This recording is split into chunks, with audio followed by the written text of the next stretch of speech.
This is from RTE in Ireland, which of course is the national broadcaster in Ireland. And their headline here is the importance of porn literacy for Irish young people. It is the opinion. There can be many reasons why young people in Ireland watch porn. So how can we support them in navigating their online sexual lives? So the assumption here is that young people should have online sexual lives. And I thought, well, that's strange because that's exactly the same as the situation in Scotland. Isn't that odd that it's happening at the same time? Here we see some of the concern as parents take on John Swinney over porn lessons in the new curriculum.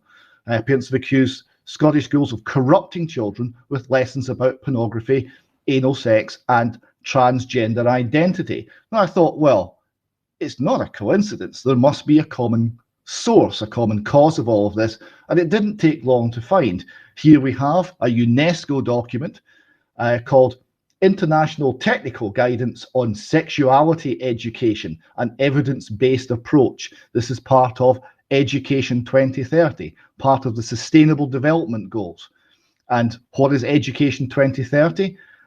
It's a UNESCO, United Nations Specialised Agency for Education, is running Education 2030, which is part of a global movement to eradicate poverty.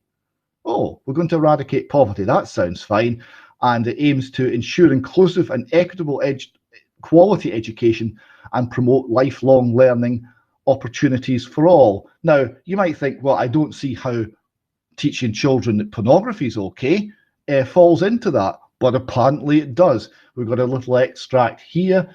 So from 9 years on, the key idea we're teaching 9-year-olds is to describe what sexually explicit media, pornography, and sexting are. So we're teaching that in schools all around the world. Explain what sexually explicit media, that sexually explicit media often portrays men and women and sexual relations unrealistically. So it's not the harm that's doing the children. No, it's just it's unrealistic.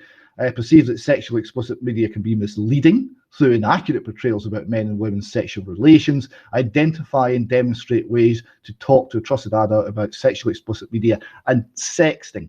And the overall effect of this is to teach children to normalize pornography, to encourage the use of pornography, and to teach children it's fine, remove any stigma from it. This has been taught all around the world. It's been taught in Ireland, it's been taught in Scotland. It comes from UNESCO. It doesn't come from our own parliaments, our own legislatures, or our own professionals or anything. It's imported and it's imposed upon us.